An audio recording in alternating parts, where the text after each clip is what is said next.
TP. Chandrasekharan വധക്കേസ് പ്രതികൾക്ക് parole അനുവദിക്കുന്നത് നേരത്തെയും വലിയ തോതിൽ ചർച്ച ചെയ്യപ്പെട്ടിരുന്നതാണ്. ഇപ്പോൾ ടി.പി. കേസ് പ്രതിയായ അണ്ണൻ സിജിത്തിന് പരോൾ അനുവദിക്കാനാകില്ല എന്ന നിലപാട് സ്വീകരിക്കുന്ന ഹൈക്കോടതി കുഞ്ഞിന്റെ ചോറൂണിൽ പങ്കെടുക്കാനായാണ് പ്രതി പരോൾ ആവശ്യപ്പെട്ട് സമീപിച്ചത്.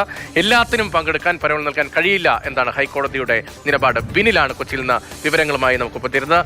ബിനിൽ, ടി.പി. കേസ് പ്രതികളുടെ പരോൾ ചർച്ച ചെയ്യപ്പെട്ടിരുന്നതാണ്. ഇപ്പോൾ കോടതി എല്ലാ പരിപാടിയിലും പങ്കെടുക്കാൻ പരോൾ നൽകാനാകില്ല എന്നുൾപ്പെടെ എന്തൊക്കെ കാര്യങ്ങൾ വിശദീകരിച്ചുകൊണ്ട് പരോൾ നിഷേധിക്കുന്നു?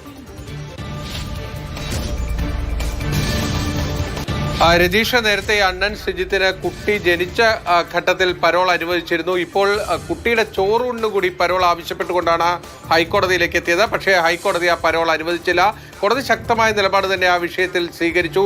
എല്ലാ ചടങ്ങിലും പങ്കെടുക്കാൻ പരോൾ അനുവദിക്കാൻ കഴിയില്ല എന്നതാണ് കോടതിയുടെ നിലപാട്. അണ്ണൻ സിജിത്തിന്റെ പരോൾ അപേക്ഷ അത് നിരാകരിക്കുകയാണ് ചെയ്തിരിക്കുന്നത്. നേരത്തെ തന്നെ ഈ ടി.പി. കേസ് പ്രതികളുടെ കാര്യത്തിൽ സർക്കാർ തലത്തിൽ പോലും ഒരു അലംഭാവം ഉണ്ടാകുന്നു. സർക്കാർ ആവശ്യത്തിലധികം പരോള് കൈയയച്ചവർക്ക് സഹായം നൽകുന്നു തുടങ്ങിയതാണ് പ്രധാനപ്പെട്ട പരാതികളായി വന്നിരുന്നത്. എന്തായാലും ഈ അണ്ണൻ സിജിത്തിന്റെ കാര്യത്തിൽ ഇപ്പോൾ ഹൈക്കോടതിയുടെ ഇടപെടൽ ഉണ്ടായിരിക്കുന്നു. പരോൾ അനുവദിക്കാൻ കഴിയില്ല എന്ന കർക്കശമായ നിലപാടാണ് കോടതി ഇക്കാര്യത്തിൽ സ്വീകരിച്ചിരിക്കുന്നത്. ഈ കേസിലെ പ്രതികളുടെ കാര്യം നമ്മൾ പരിശോധിച്ചു കഴിഞ്ഞാൽ അതിൽ പലരും ആവശ്യത്തിലധികം പരോൾ എടുക്കുന്നു എന്നതാണ് ആരോപണം. പക്ഷേ ഈ ജയിൽ അധികൃതർ പറയുന്നത് അവർക്ക് ഓരോ ഘട്ടത്തിലും അനുവദിച്ചിട്ടുള്ള പരോളാണ് നൽകുന്നത് എന്നതാണ്. പക്ഷേ ഇവിടുത്തെ ഏറ്റവും പ്രധാനപ്പെട്ട ഒരു കാര്യം, ഓരോ ചടങ്ങിലും ചെറിയ ചെറിയ ചടങ്ങുകൾ പറഞ്ഞ ചടങ്ങുകളുടെ പേരിൽ ജയിലിൽ പുറത്തിറങ്ങാനുള്ള ഈ ടി.പി. കേസ് പ്രതിയുടെ നീക്കമാണ് ഇപ്പോൾ ഹൈക്കോടതി തടയിട്ടിരിക്കുന്നത്.